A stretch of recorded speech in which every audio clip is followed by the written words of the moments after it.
Nobody is going to win the 2020 presidential election. Somebody will lose.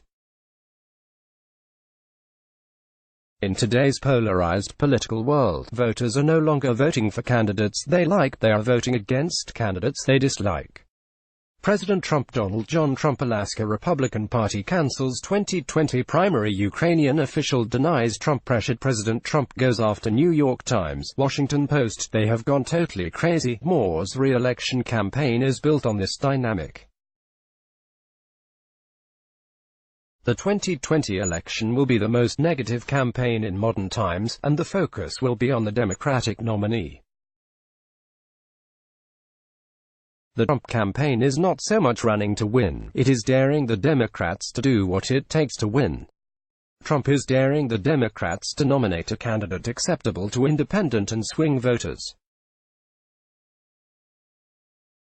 Trump is daring the Democrats to take palatable positions on the top issues for those independent and swing voters.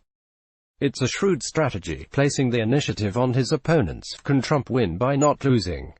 He doesn't have much choice. Advertisement. Be any historical measure, Trump's polling numbers are not strong.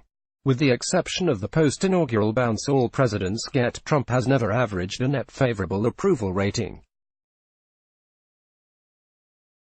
Even his most favorable poll, Rasmussen, has rarely put Trump above water.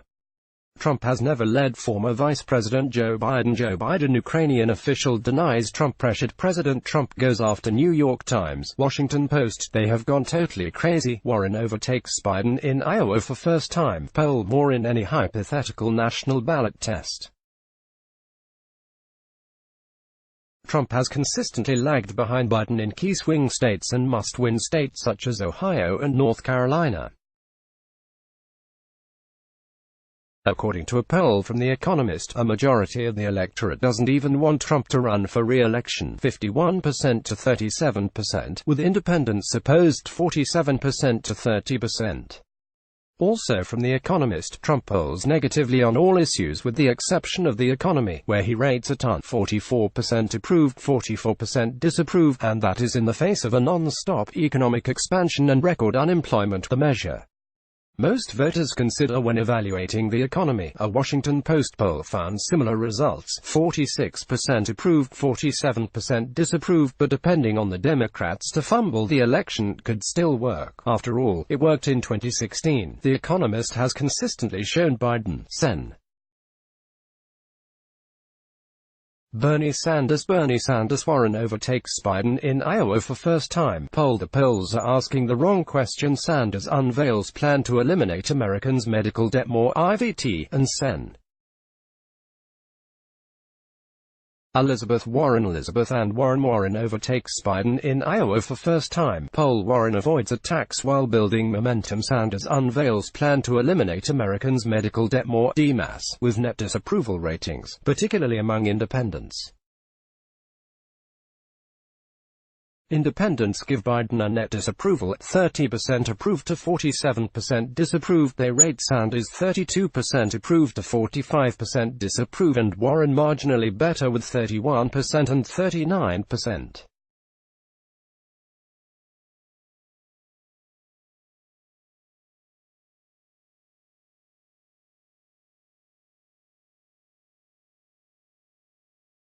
The bad ratings for the top Democrats particularly ominous in that the real campaign has not even started. Neither Trump nor the vast field of Democratic hopefuls has really gone into serious campaign mode, attacking and defining their opponents. What negative attacks there have been thus far are mere pinpricks compared to what is sure to come. While Trump will be subject to attack himself, the question is, what more can really be said about him? Meanwhile, most of the top Democrats have gone through only a partial vetting at best. In addition, the independent swing voters who will decide the election are an ideological problem for Warren and Sanders. The most recent USC Dawn CIFE, Los Angeles Times survey had respondents rate their own ideological identity on a scale of 0, most liberal, to 100, most conservative, and the perception of the identity of the candidates. Independents rated themselves slightly right of center at an average of 52. They rated Warren at 33 and Sanders at 28, far left of themselves. Their ratings of Biden, 41, and Trump, 60, were much closer to their own identities. Advertisement: when you combine the center-right ideological leaning of independents with the fact that of the 6.7 million third-party votes cast in 2016, the center-right candidates, Gary Earl Johnson Trump challenger, all bets are off. If I win New Hampshire primary, Scaramucci assembling team of former cabinet members to speak out against Trump. Progressive Democrats' turnout plans simply don't add up. Moore and Evan McMullin received 5.2 million, while the left, Jill Stein, received 1.5 million. It is clear that independent swing voters are ripe for a more centrist candidate, not a firebrand of the left. Forcing the public to swallow a nominee far more liberal than the electorate is a dangerous game. Yet slowly but surely progressive Democrats and their allies in the media are moving toward Warren. Warren has been gaining in the polls and looks to definitively pass Sanders for second position in the field soon. If the Democrats do indeed select Warren as their nominee over Biden, they will undoubtedly be selecting a more difficult path to the White House. Great news for Trump. Trump is challenging the Democrats to beat him, and the Democrats may well fumble it yet again.